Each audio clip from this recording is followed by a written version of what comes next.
just kind of as an introduction, in case people don't recognize me in my outfit here, I am David Bugley, conductor of the Carson City Symphony, and I'm talking to Lorraine Manat, who is the head of my percussion section, and worked with me on a very interesting project. And we're recording this because we're going to talk about Fanfare for the Family Farm, and Lorraine helped me on that.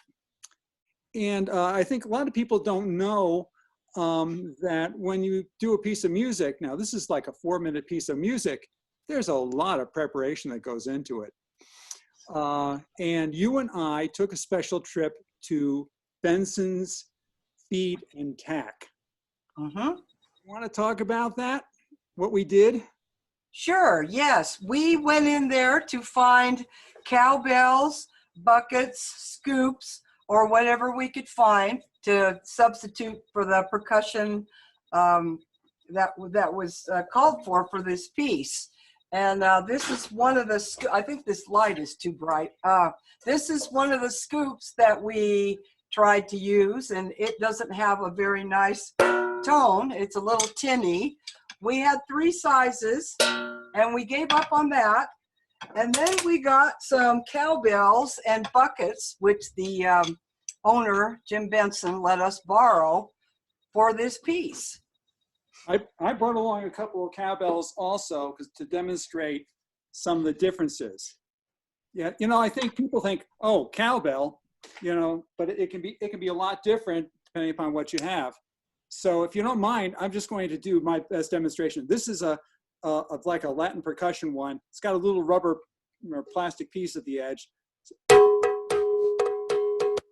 That's one of them. I've got another Latin percussion one. I actually somewhat the same. And I don't know how well this sound's going to work over the internet, but we'll see. Here's one. Doesn't have a handle, so it you can actually mute it differently depending upon where you hold it. Or you can let it, if you don't hold it very hard, it'll ring. So, and then one of the one we have here is actually from Benson's. This is actually bought from Benson's for $13.50 plus tax.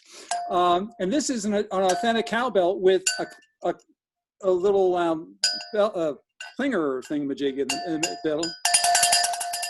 It's like that. And in this piece of music, our composer, Gwyneth Walker, has asked to have different types of, well, she's asked to have cowbells that are hit and then some that are shaken. So we bought that one with the clapper. That's the word that's in it. So we have that. So it was a lot of fun. Remember we going around the store?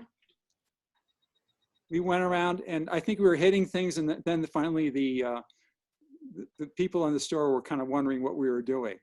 Yeah, the customers were staring at us.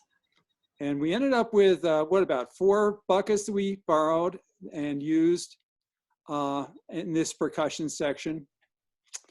And then we did, and then we found the cowbells, and we experimented with them. And one of the other percussionists brought a milk jug. Janice brought her milk jug. Milk jug, yeah. Because the score actually calls for cowbell and pails and milk jug. Gwyneth Walker is a composer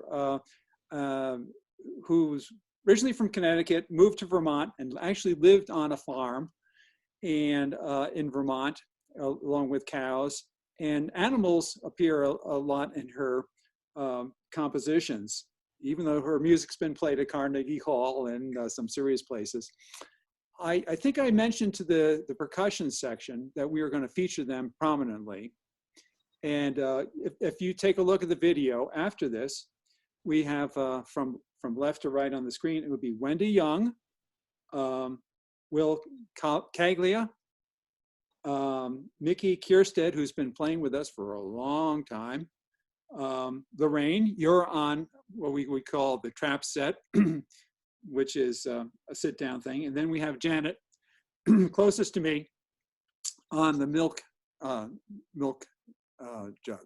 You weren't involved in this, but the rest of the orchestra has to do some sounds that are associated with the sound of milk hitting a pail coming out of the cow. And you'll, if the video is correct, it'll show me doing, instead of conducting a usual way, you'll see like I am doing some sort of milking motion, and you'll hear the orchestra going, you know, it's kind of like PFT sound. So I totally missed that you were doing that because my back was to you. Oh my goodness. Okay. Well, who pays attention to the conductor anyhow? Well, usually I do, but I just couldn't then. Okay. So the percussion section, you want to say anything about appropriate dress for the orchestra? You mean for this piece? For this piece. Okay, well, I dug out all the bandanas I could find, and everybody chose a color. Okay. I believe that I asked the percussionists if they would go out there barefooted because I was planning on doing that, and we did. Okay. And I think I probably had on my well, maybe I had jeans on. I'll have to look at it again and see. A scarf and jeans. Yeah. And a farm type shirt, yes. Yeah.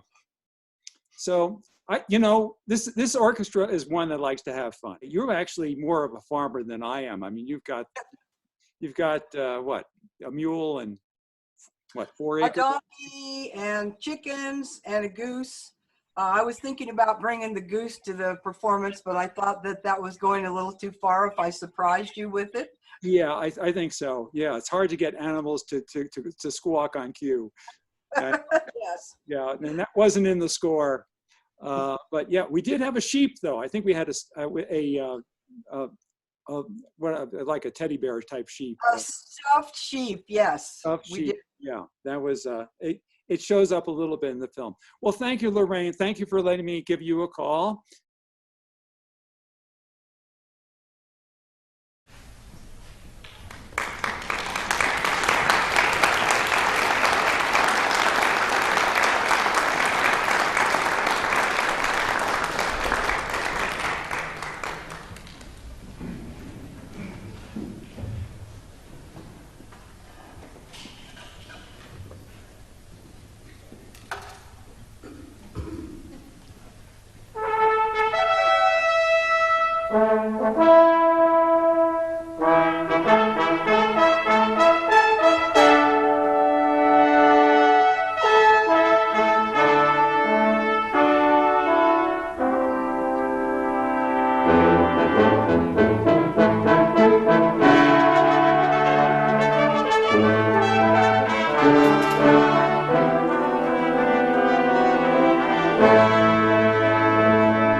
We don't normally start concerts like that.